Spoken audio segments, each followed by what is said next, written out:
வாழும் வரலாறு அதாவுல்லாவே. உன்னை வாழ்த்தாமல் இருக்க முடியுமா? சேரும் சகதியுமாய் கிடந்த பிரதான வீதி காபட் வீதியாய் மாறியதனை பார்க்கையில் வாழ்த்தாமல் இருக்க முடியுமா?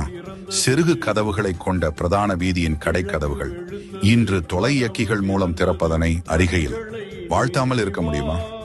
ஒற்றையாய் இருந்த பழைய வைத்தியசாலை கட்டிடம் புதிய வைத்தியசாலை தொகுதியாய் உயர்ந்து நிற்பதனை காண்கையில் வாழ்த்தாமல் இருக்க முடியுமா?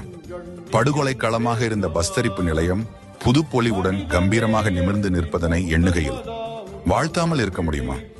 சிறு மழைக்கும் வெள்ளக்காடான அக்கறை பற்றில் வடிகான் வலையமைப்பினை நேர்த்தியாக அமைத்து இயற்கையின் சீற்றம் போக்கிய காட்சிகளை நினைவு கொள்கையில் வாழ்த்தாமல் இருக்க முடியுமா?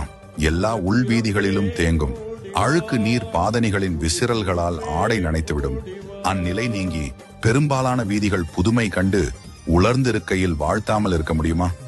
கிராமிய அடையாளம் நீங்கிட இன்னும் 100 வருடம் இருக்கையில் மாநகர அந்தஸ்து வழங்கி நகர பாங்கினை இவர்கள் மனங்களில் பாய்ச்சியதனை நினைக்கையில் வாழ்த்தாமல் இருக்க முடியுமா? முஸ்லிம் ஆட்சியியல் ஆளுகையின் அடையாளம் கட்டிடங்கள், கலை ரசனையான அந்த கட்டிடங்கள் மாநகர சபை போன்று நிமிர்ந்து நிற்பதனை பார்த்து மகிழ்கையில் வாழ்த்தாமல் இருக்க முடியுமா? இளமையிலும் முதுமையிலும் ஆரோக்கியம் ஓங்க நகரின் மத்தியில் நீர் பூங்கா அந்த நீரில் தவழும் செந்தாமரையினை நோக்குகையில் வாழ்த்தாமல் இருக்க முடியுமா?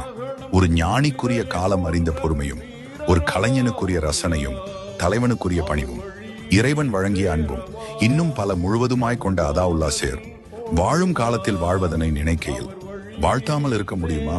அவரினை வாழ்த்தாமல் இருக்க முடியாது. இறைவன் அவரின் நற்செயல்களினை பொருந்தி உடல் உள ஆரோக்கியத்தோடு தேசமும் சமூகமும் பயன்பெற இன்னும் பல்லாண்டு வாழ இறைவனை இறைஞ்சுகிறேன். காரிய வீரர் அதாவுல்லாவின் கரங்களை உயர்த்தவா.